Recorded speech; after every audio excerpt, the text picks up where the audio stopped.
Fala, meus queridos, professor Kevin aqui, e hoje a gente vai conversar um pouquinho sobre bacterioses ou doenças causadas por bactérias, tá? Então, um papo bem legal aqui e bem interessante pra gente hoje, então vamos nessa comigo aqui, ó.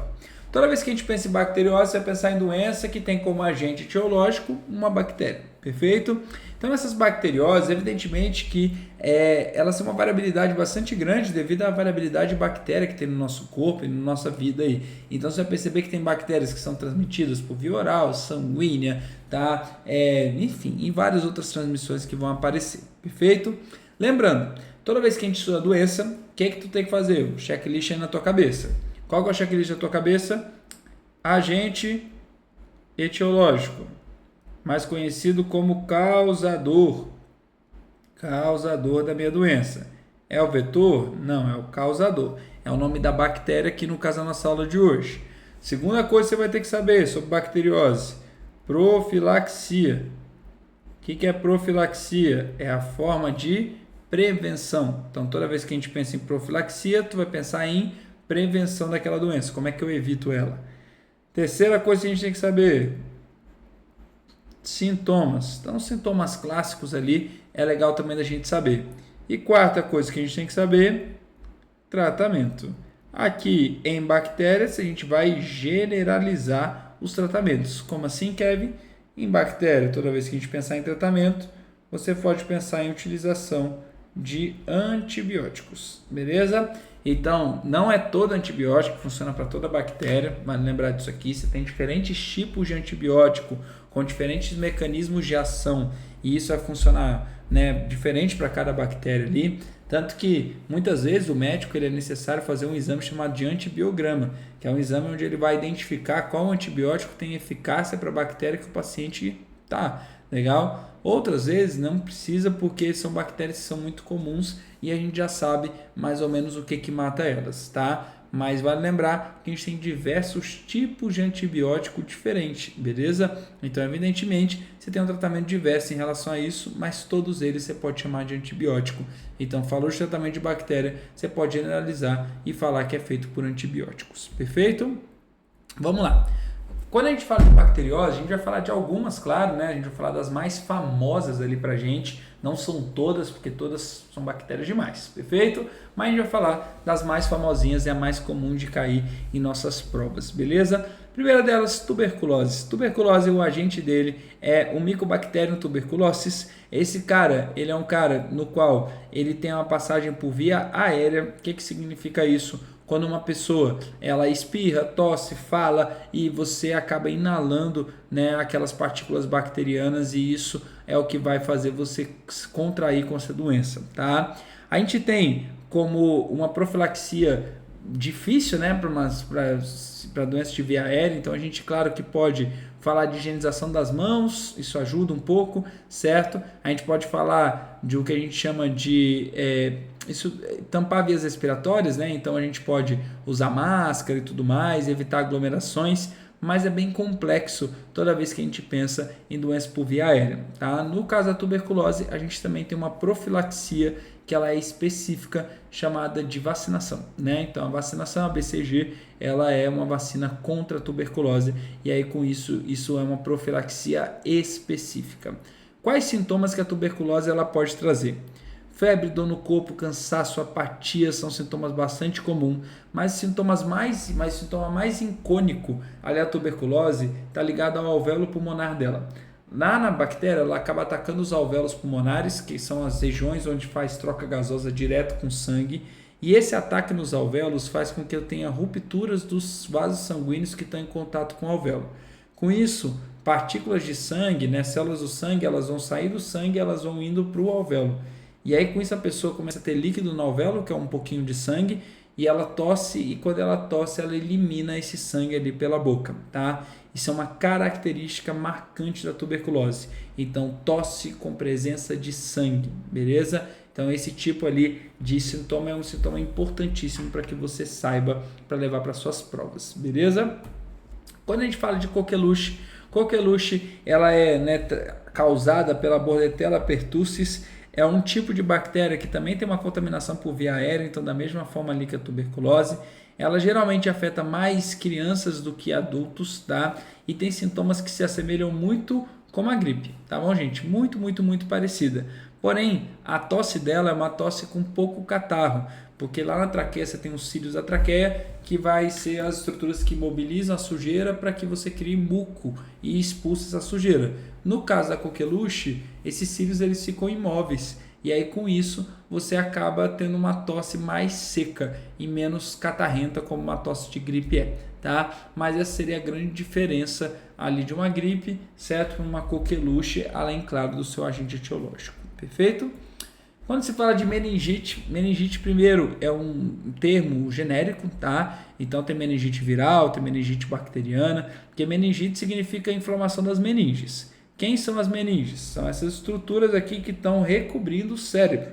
Então, ao redor do cérebro você tem a dura mater, aracnoide e pia mater. E essas estruturas, elas justamente vão estar ali revestindo o cérebro, vão estar entre o crânio, que é a parte óssea, e a parte cerebral de fato. Qualquer inflamação nessas estruturas você pode chamar de meningite. Então, meningite é a inflamação das meninges. Você tem meningite de origem viral e meningite de origem bacteriana, certo?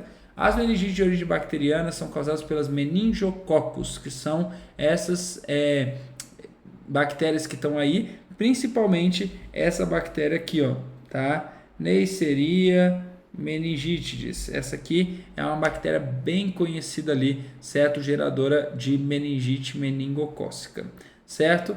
Essa meningite, ela vai inflamar justamente essa estrutura, né, próxima ao cérebro, o que faz com que geralmente gere muitas sequelas pós a inflamação.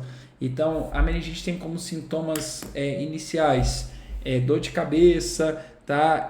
Pode trazer febre alta, rigidez no pescoço, a dor de cabeça geralmente é bem forte, tá? Cansaço, dor no corpo. Mas o grande problema da meningite não está no sintoma dela. O grande problema da meningite está na sequela que ela pode trazer. Com a meninge ela acaba inflamando, a parte cerebral que está em contato com a parte inflamada acaba também passando por alterações. E com isso você acaba tendo degradação dessa parte cerebral.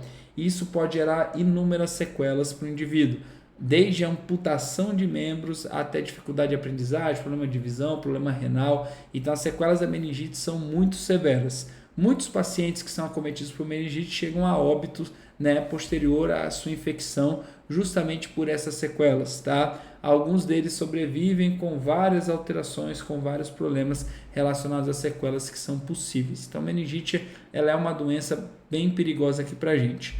O contágio dela está relacionado com inalação de partículas que são infectadas. Então, também um contato por via aérea, que é um contato bastante fácil de acontecer. Pneumonia é uma doença oportunista para a gente. Então, o que significa uma doença oportunista? É uma bactéria que geralmente ela está presente no nosso corpo. Então, a Streptococcus pneumoniae é uma bactéria que ela é residente no nosso pulmão. A todo momento ela está ali, certo? Porém, a gente percebe que em momentos onde seu sistema imunológico ele está mais reduzido, onde o teu corpo está sendo atacado por outros invasores, você acaba dando espaço para essa bactéria crescer. E aí com isso, né, isso vai surgindo esse complexo, essa estrutura infecciosa no pulmão, chamada de pneumonia, que também é um termo genérico. Tem pneumonia viral e tem pneumonia bacteriana, certo? O contato, né, com partículas de ar infectadas é o que faz a bactéria estar presente no meu pulmão, e geralmente a pneumonia ela vai me trazer dor no peito severa, geralmente aqui na parte da frente, mas também na parte das costas, aqui no meio das costas, né, você tem essa dor que vai aparecendo, dificuldade respiratória, febre e dor no corpo. Galera, pneumonia é perigosíssimo, principalmente no público idoso e quem é imunossuprimido, tá? Imunossuprimido é quem tem um sistema imunológico mais baixo. E a pneumonia acaba sendo muito perigosa nesse pessoal. Então tem que tomar um cuidado gigantesco, certo? Com essa galera. E também, evidentemente, com quem está internado no hospital. Porque muitas vezes a pneumonia é um quadro onde lá no hospital ele se agrava pelo sistema imunológico estar baixo e pelo contato com mais partículas bacterianas. Então é bem perigoso a pneumonia e de fato ela pode matar por essa razão, certo? Quando se fala de sífilis, sífilis é um tipo de IST, né, uma infecção sexualmente transmissível, E a sífilis, ela é causada por Treponema pallidum, então também pode se chamar de treponema, é o outro nome dela, ou até mesmo pode se chamar de cancro, tá? Então, 3 nomes para ela: sífilis, treponema ou cancro, certo? Aqui a contaminação padrão é a contaminação por via sexual, então é você entrar em contato com sexo sem uso de preservativo com pessoas que estão infectadas. Mas você também tem transmissão chamada de vertical, que é quando a mãe consegue transmitir para o filho, certo? A sífilis, quando não tratada, ela pode se espalhar pelo corpo, o que gera processos clínicos muito mais severos, certo? O mais perigoso de todos é quando a bactéria chega no sistema nervoso e causa o que nós chamamos de neurosífilis, tá bom? A neurosífilis é muito perigosa, pode trazer convulsões e pode matar o meu paciente, beleza? Geralmente a sífilis ela aparece lesõezinhas, né, que a gente chama de cancro, ali na estrutura genital, tanto masculino como feminino, certo? Febre, dor de cabeça, dor no corpo, apatia, são sintomas clássicos de sífilis. O tratamento, só utilizar antibiótico e, claro, durante o tratamento é interessante que o indivíduo evite aí o contato sexual para evitar com que transmita sífilis para outros indivíduos. Quando se fala de tétano, tétano é uma doença causada por essa bactéria aí, Clostridium tetani, tá? Aqui tá até errado, ó, gente, ó. É Clostridium, tá bom? Com Clostridium tetani. O Clostridium tetani é uma bactéria bastante famosa, é uma bactéria que ela é anaeróbica restrita, ou seja, ela só vive em locais sem oxigênio. Então, por isso que eu vou ter esporos dela no solo e vou ter ela ativa ali, geralmente em ferros enferrujados, que são regiões com pouca oxigenação, certo? A gente percebe que essa bactéria ela entra em contato com a gente geralmente através de lesões com metais que estão contaminados ali, com metais enferrujados, perfeito?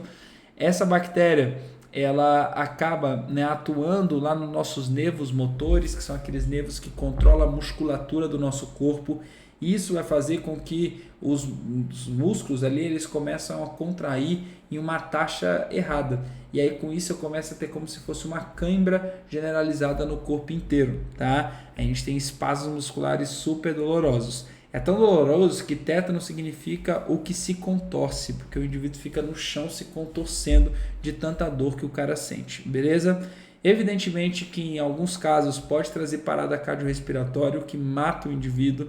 E hoje a gente tem como principal profilaxia para o tétano, né, uma vacina antitetânica, só que essa vacina ela tem que ser renovada a cada 10 anos, então tem que tomar esse cuidado para manter a vacina sempre renovada aí na sua carteira de vacina.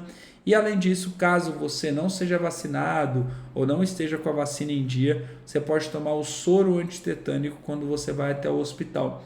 E aí sim, esse soro antitetânico ele vai justamente combater ali essa bactéria dentro do teu corpo. Então tem um tratamento específico que é a sorologia ali, porque realmente essa doença traz muitas dores e ela realmente destrói muito ali a fisiologia humana.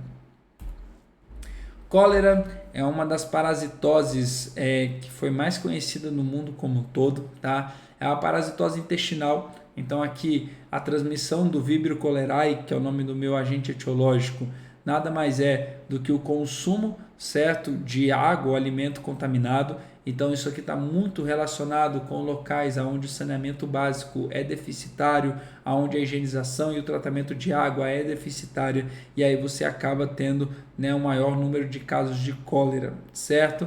Aqui você vai perceber que a toxina a bactéria fica lá no seu intestino grosso, né, fica presa ali na parede do seu intestino grosso, e a toxina que a bactéria libera, ela vai ser responsável por evitar com que você consiga absorver água e sais minerais. E aí, evitando essa absorção de água e sais minerais, o que acontece é que o indivíduo começa a ter uma diarreia surreal, tá? A diarreia da cólera é muito perigosa e aí ela promove uma desidratação extrema no indivíduo, podendo trazer até colapso dos órgãos e com isso morte do meu organismo, tá bom? Então, realmente, você tem aqui, né, os órgãos colapsando por uma, né, eliminação de água muito, muito, muito grande, perfeito? Então, a cólera é super, hiper, mega perigosa nesse sentido. Quando se fala de leptospirose é a doença de enchente nossa, tá? O agente, né, causador dela é o Leptospira interrogans. O Leptospira interrogans, eles normalmente vivem nas urinas de rato, então o ratinho ele acaba a urinar, né, liberando essa bactéria para o meio, Geralmente a gente não entra tanto em contato com urina de rato, mas quando tem uma enchente, você acaba tendo os bueiros, né, sendo totalmente, né, inundados ali pela água e essa água acaba entrando em contato com o organismo humano.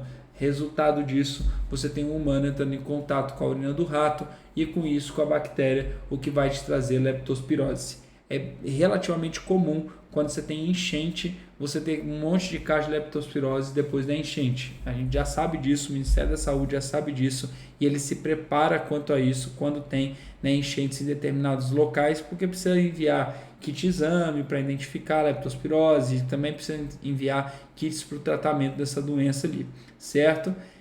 Uma outra infecção também bastante conhecida há um tempo atrás foi a infecção através de latas, tá? de alimentos e de refrigerantes principalmente, certo? Vendidas no mercado. Então a gente sabe que os mercados eles trabalham com estoque, é normal que nos estoques você tem uma grande quantidade de ratos.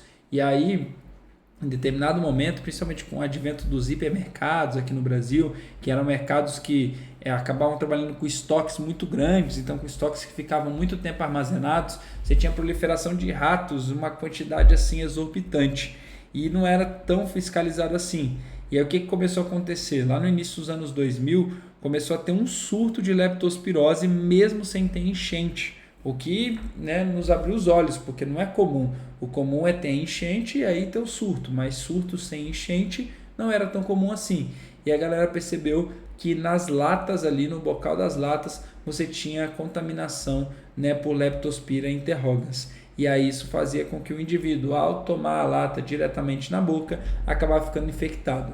Isso foi tão sério que nessa época, né, as empresas que vendem cervejas, né, em lata e vendiam refrigerante também em lata, eles começaram a fazer tipo umas tampinhas de alumínio para colocar nas latas, com o objetivo de reduzir esse potencial de infecção ali, né, naquela população. Então foi bem sério ali na época, né, e a gente conseguiu contornar.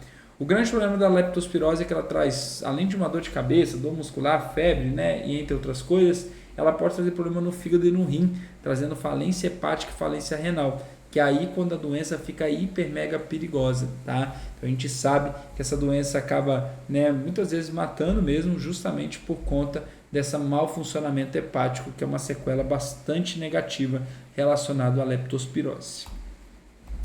Quando a gente pensa em gonorreia nada mais é do que uma IST. Então a transmissão da Neisseria gonorrhoeae, né, que é justamente a bactéria, né, relacionada à gonorreia, a transmissão dela é relacionada por via sexual ou também de passagem de mãe para o feto, certo? Aqui é interessante porque nas mulheres, a maioria das vezes, elas são assintomáticas. Então, na maioria das vezes, os sintomas das mulheres são pouquíssimos evidentes, certo? E em alguns momentos pode causar uma inflamação ali do canal vaginal, até mesmo da tuba uterina.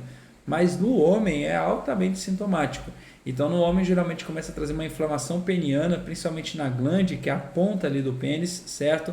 E essa inflamação peniana, ela começa a trazer uma estrutura purulenta, né? Um pus ali que vai saindo do canal da uretra, que é altamente mal cheiroso. Eu vou ser sincero com vocês, galera. De todas as doenças sexualmente transmissíveis, para mim, essa é a mais nojenta de todas, porque o cheiro, né, é super forte, o pus ali também é gosmento, é bem esquisito, tá? E evidentemente que é uma doença que incomoda bastante, tá bom? A forma de transmissão, como é via sexual, a forma de profilaxia acaba sendo sempre a mesma, né, que é a utilização de preservativo, né, nas relações sexuais. Então, lembrando que camisinha masculina e camisinha feminina são os únicos preservativos que evitam ali o contato mucosa com mucosa. Logo, são os únicos que vão evitar, né, com que eu tenha a transmissão de ISTs. Quando a gente fala de peste negra ou peste bubônica também, né, uma peste que, né, acometeu ali, matou muita gente, principalmente na Europa, certo? O agente etiológico dela a gente chama de Yersinia pestis. Essa peste ela tem a transmissão através de pulga de rato, né? Então, assim, a principal transmissão dela, quando eu tenho um aumento gigantesco de número de casos, você também tem um aumento, né, de casos de contaminação por contato direto com a secreção de pessoas doentes, mas a principal forma de transmissão é a pulga presente no rato. Só um cuidado, porque não é o carrapato, tá? Tem a doença do carrapato, que é outra, tá bom? Aqui é a doença da pulga, perfeito? É um pouquinho diferente, beleza?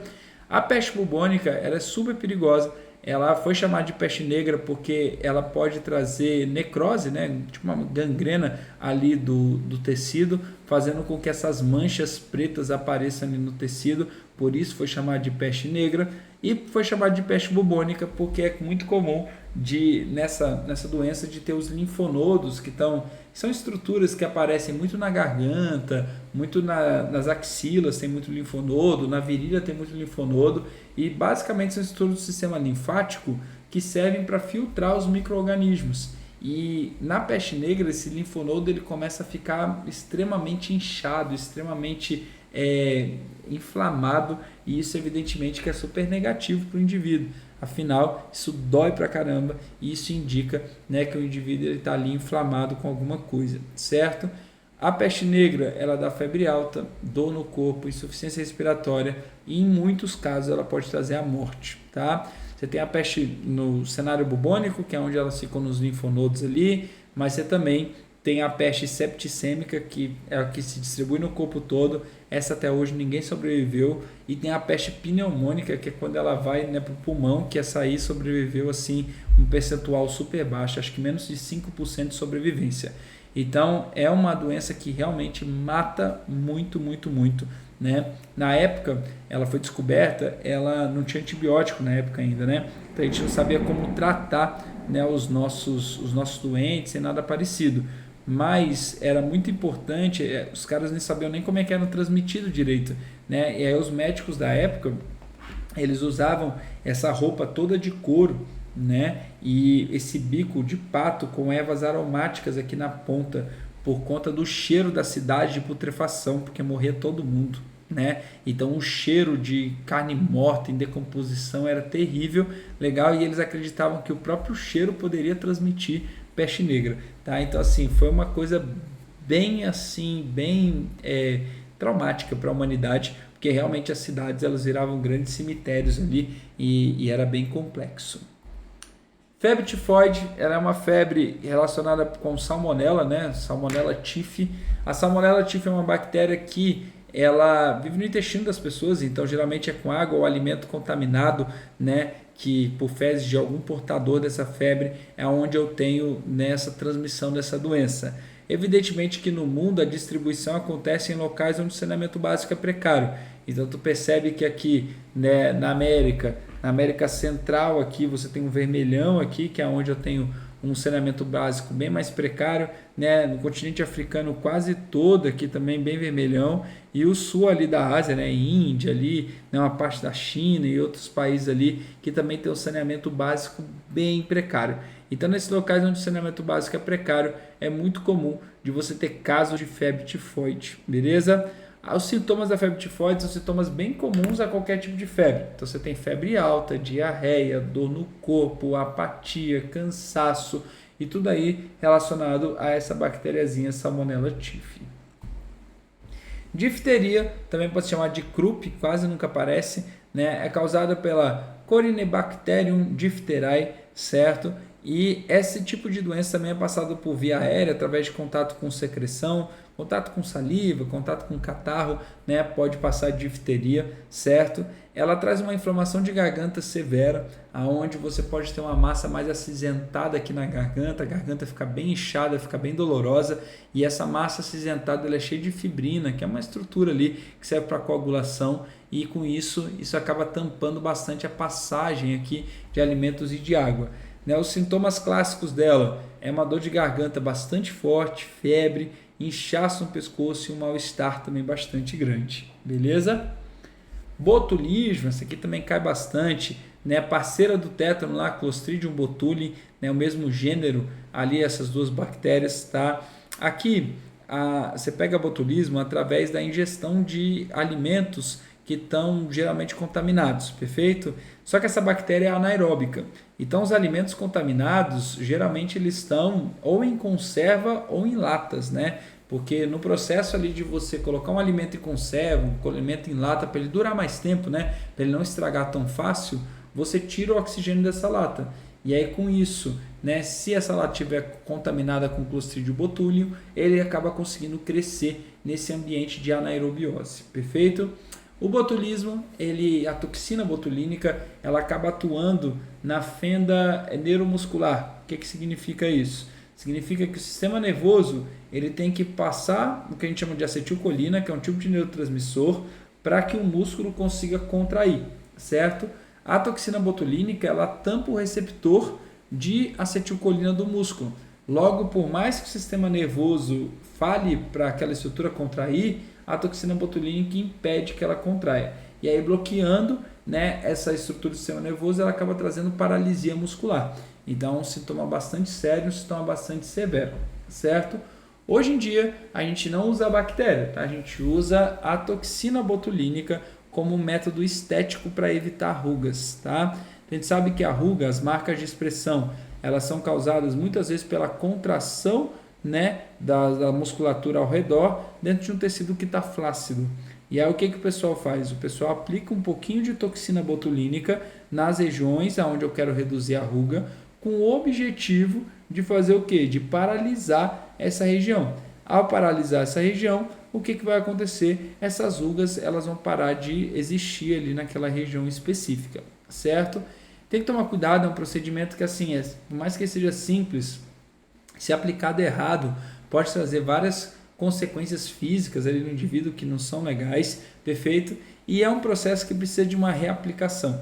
Então, quando você aplica Botox, não adianta aplicar uma vez só na vida, você tem que aplicar várias vezes, tá? Para você conseguir ter o resultado de não ter rugas ali. E vai lembrar que sem rugas você também não fica com muita expressão, tá? Então, se eu sou capaz, por exemplo, de pegar minha testa e fazer assim, é porque eu não tenho o quê? Toxina botulínica aqui. Se eu tivesse toxina botulínica aqui, o que ia acontecer? Eu ia levantar um pouquinho minha sobrancelha e aqui não ia aparecer nada, ia ficar esticadão, perfeito? Então você perde um pouquinho das expressões também faciais com a toxina botulínica. Por fim, a gente tem lepra ou hanseníase, tá? Lepra o nome antigo, hanseníase é o nome que a gente utiliza hoje. Então hoje não se utiliza mais lepra aí na linguagem médica, certo? O agente etiológico é o Mycobacterium leprae, beleza? O contato também é por secreção de pessoas contaminadas, tem um contágio alto a lepra. E a lepra ela é uma doença bem séria porque ela vai trazer várias feridas ao longo da pele. Essas feridas ao longo da pele podem ser feridas mais profundas, o que gera perda de sensibilidade, além de trazer lesões que podem trazer outras inflamações. Então é uma doença bem séria, bem difícil, mas hoje em dia a gente tem tratamento, hoje em dia a gente consegue controlar muito bem essas feridas, mas ao mesmo tempo, né, é uma doença dolorosa no seu quadro clínico, tá? Então tem que tomar um cuidado ali. Hoje em dia a gente tem poucos casos de lepra comparado com o passado, mas ainda existem, então a gente ainda tem que tomar um cuidado bastante grande em relação a essa doença, beleza? Galerinha, por hoje é só. Um beijo, um queijo para vocês e até a nossa próxima aula. Tchau, tchau.